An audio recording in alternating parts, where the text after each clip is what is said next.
You can make a difference with your smile or gentle gesture, with a kind word or good nature. With your love or your diligence, make a difference with your patience. Speak words that will only encourage. Treat with respect people of all age. Win people with your kind attitude. Make a difference with your fortitude. Say things that will boost others' image. Make them happy and give them courage. Hold your words that can only destroy. Make a difference with words you employ. Let your deeds show that you really care, and your love be genuine and be it rare. Avoid actions which no good will bear. Make a difference with love you will share. Wherever you are, make a difference. You gain nothing with your indifference. Change the world into a better place. Make a difference with your honest face. Hi friends, once again we are here and welcome to this episode, We Can Make a Difference. Before I continue, let me ask you, are you really feeling a difference in your life? Are you really becoming more and more positive, more and more objective? Are you feeling that you can change someone's life by your positive influence, by your positive action, by your positive response to someone who is suffering, someone who is sick or whatever?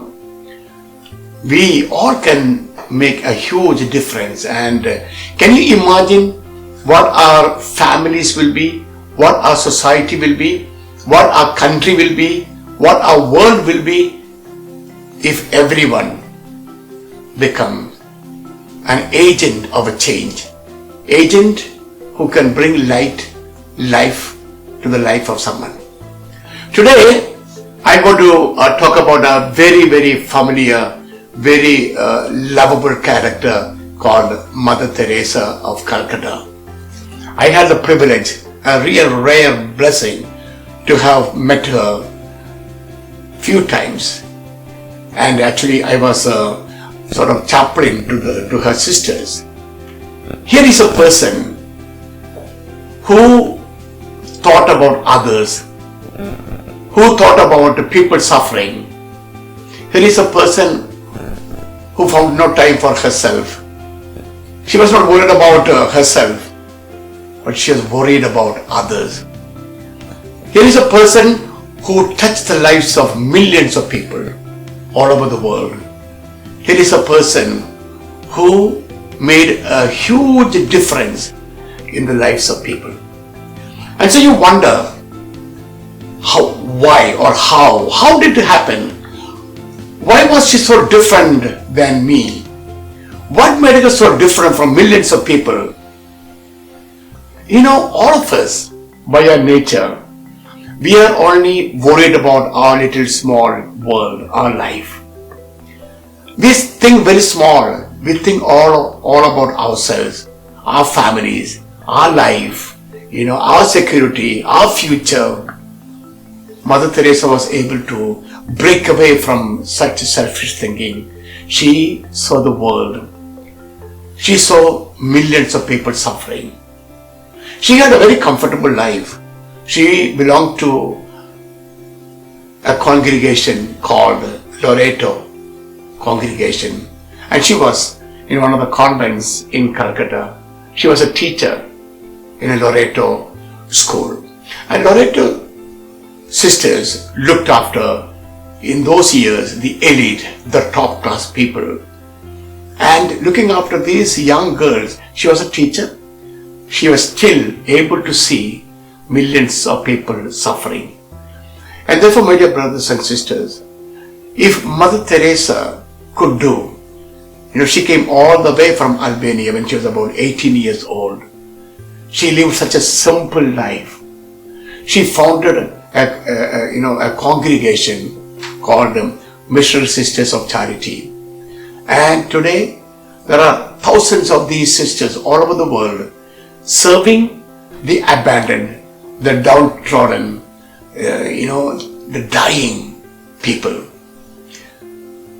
I want just to share one anecdote actually that I heard. One of the British journalists was visiting her in Calcutta in a convent. And when he came in, he had an appointment, but when he came in, he saw Mother Teresa washing and bathing a leper. A leper. Not a good sight. And it is quite a disgusting sight to see someone suffering from leprosy. And these British journalists seem to have said, I would not do this even for $1 million. I would not do this even for $1 million. And Mother Teresa, without even looking at him, looking up to him, she said, even I would not do for $1 million, but I would do it for him, for my God. You see, my dear brothers and sisters, that's what drove her. She had that close connection with God. She served God by serving the poor, the abandoned, the criminals, or the downtrodden in the slums of Calcutta. Everyone she reached out to, she knew she was reaching out to God, she was reaching out to Jesus. And so, if Mother Teresa could change the lives of people, if she could make a difference in the lives of so many people, I want all of us to ask the question, why not me? Why not me? And when you sincerely ask this question with a deep determination, what about me? Why not me? You will find the answer. You will say, yes, I can, and I will. Because she was such a simple, humble woman. And see how she touched millions of people all over the world. As a matter of fact, she could go anywhere, everywhere. She had what we call the universal citizenship. So today, I want to share a poem that I wrote on this wonderful soul, this saintly woman. Of course, she is a saint today. I wrote this poem long time ago, and the title is The Mother of the Gutters. The Mother of the Gutters. And this poem is read by Roger Wharton. As I have always said, look at the lines of this poem. Look at those lines, those words that talk to you, that touch you, that challenge you, that inspire you. And pick up those words of my poem. Think over them, pray over them, meditate, contemplate, whatever you can, and see how you can translate these words into your life. And once you translate them and live by those words, and once you make those words your own, you are already beginning to change lives of people. You are making differences in the lives of people. And so, my dear friends, we are together in this effort. This is our mission. Our mission is to make a difference in the lives of people. And before I close, I want to invite all of you, please do not forget to subscribe this channel. Share it with the friends, whomever you want, maybe your family members, or dear friends, or your family, your relatives, or whomever you want. Share them and spread slowly this mission that we have. We can make a difference. Thank you and God bless. Mother of the Gutters. By birth she was an Albanian, by choice she became an Indian. She is God's miracle to the world, to the Indians a priceless treasure indeed. In looks and stature she wasn't a beauty, her heart was rich with virtues plenty. To the sick and the dying she was a mother, in their hearts she is an unfading flower. Jesus was her spouse, Lord and Master. He was her true love, strength and the power. Prayer was her weapon in all times. Service was a mission without seeking fame. She was the mother of the gutters, a friend to the homeless and the beggars. She was the hope to the downtrodden, brought solace to the sick and the forgotten. She rose above religious and caste barriers.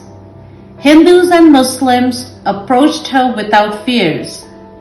She became to the poor a symbol of compassion. She served the neglected with rare passion. She was recipient of numerous awards, but her heart was set on heavenly rewards. She is a saint today for our imitation, a challenge to rise above human limitations.